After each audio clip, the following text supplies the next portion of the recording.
What do you miss most about your daddy? Well, I ask about him all the time. And that's kind of it. Yeah.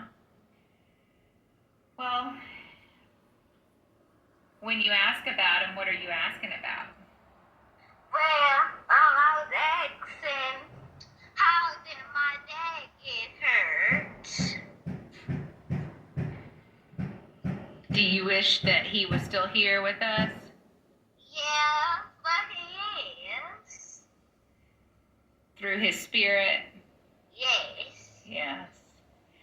And when you see your daddy again one day, what do you want to do when you see him? I want to play with him. What kind of games do you want to play with him? I want to play with him, have fun, go on a plane ride, and that's it. Yeah. We used to have dinner meals every single night before we went to bed. My daddy always used to help me brush my teeth. Oh. Do you miss him helping brush your teeth?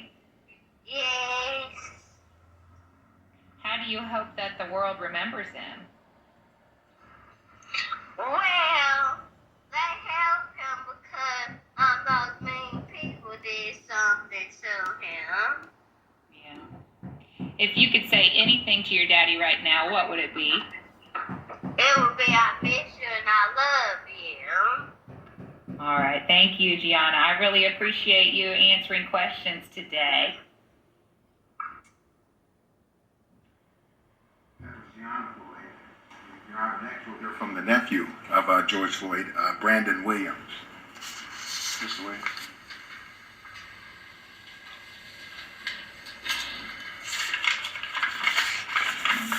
If you could begin by giving us your full name and spelling each of your names. Brandon Williams, Brandon Williams.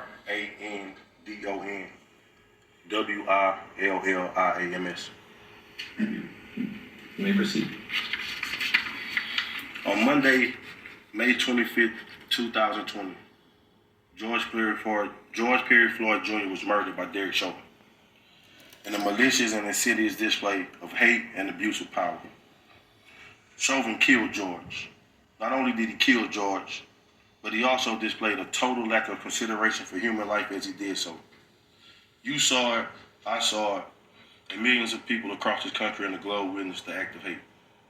A year and 1 month later, I stand here before you tasked with the duty of expressing how George's death has impacted me personally and the rest of our family.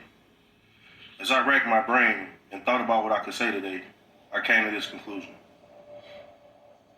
It is humanly impossible for me to stand here and convey or articulate the right words that would capture all that we are feeling and what we have felt over this period. So please bear with me as I attempt the impossible. The sudden murder of George has forever traumatized us. You may see us cry, but the full extent of our pain and trauma will never be seen with the naked eye. The heartbreak and hurt goes far beyond any number of tears we could ever cry. Words simply cannot express the pain, anguish, and suffering that our family and friends have endured since George was murdered. It has been truly unimaginable, but not as nearly unimaginable as the defendant's decision to take the life of a human being with no regard for the effect it may have on others. Although Chauvin will be sentenced today and spend time in prison, he will have the luxury of seeing his family again, talking to them, and he will likely get to spend time with them upon his release. These are all luxuries that my young cousin Gianna were robbed of when Chauvin made the active decision to kill our father. There will be no more birthday parties, no graduations, holiday gatherings, or other family celebrations. The laughter, hugs, guidance, advice, sense of security, and those opportunities to simply say I love you are forever gone. They say time heals all, and while I generally believe that saying, it's challenging to do so given these unfathomable set of circumstances. Before I conclude, I must highlight a few things. George's murder, this trial, and everything in between has been tragic and devastating. our family is forever broken. And one thing we cannot get back is George Floyd. It is the request of my family that the maximum penalty for the crime for which the defendant was convicted be imposed. On behalf of my family, friends, community, and supporters, I wish to express my sincerest gratitude for allowing us opportunity of expression. Thank you. Thank you, sir.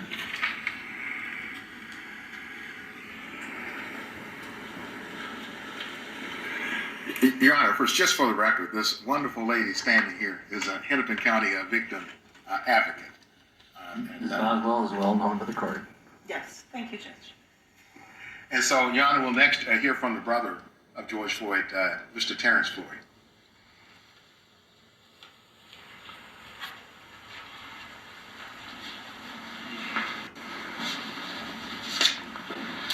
And Mr. Floyd, if you could state your full name, spelling each of your names. Yes. Terrence Floyd. That's Terrence. Floyd, Floyd. Go ahead.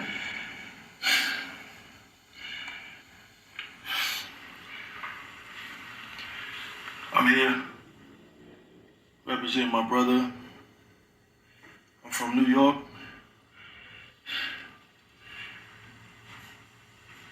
On May 25th, 2020, my brother was murdered, everyone knows, by Derek Chauvin. The facts of this case were proven beyond a reasonable doubt, and 3 guilty verdicts have been rendered.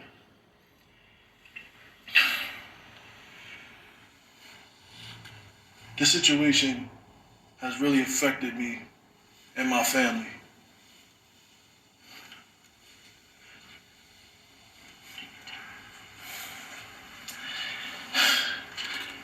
Any family member that has went through this, we are part of a fraternity of families, and it's not one of those, fraternities that you enjoy.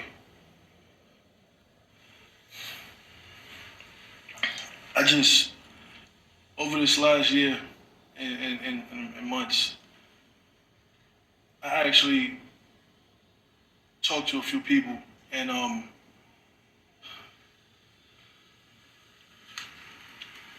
wanted to know from the man himself, why?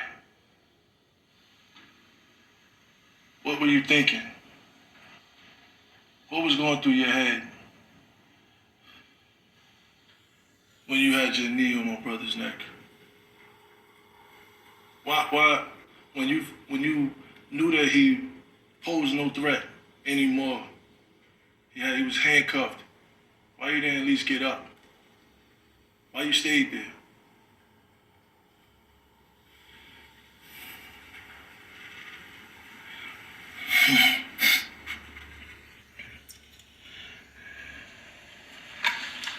You take your time. A month before my brother was murdered, I was on the phone with him, and we had a long conversation. And as I looked at the video of my niece, the last conversation me and my brother had was he wanted to have play dates. He wanted to plan play dates with Gianna and my daughter. And we started setting it up. That can't happen. And I have to, my daughter's still young, but I still have to explain to her, because this is history. This is a case everybody knows about. So she's gonna find out, and I'm gonna have to explain that to her. And I think that's, to me, harder than even just standing here. That I have to talk to my daughter and tell her, about her niece, about her uncle, about the situation. That's basically reliving it all over again, years down the line.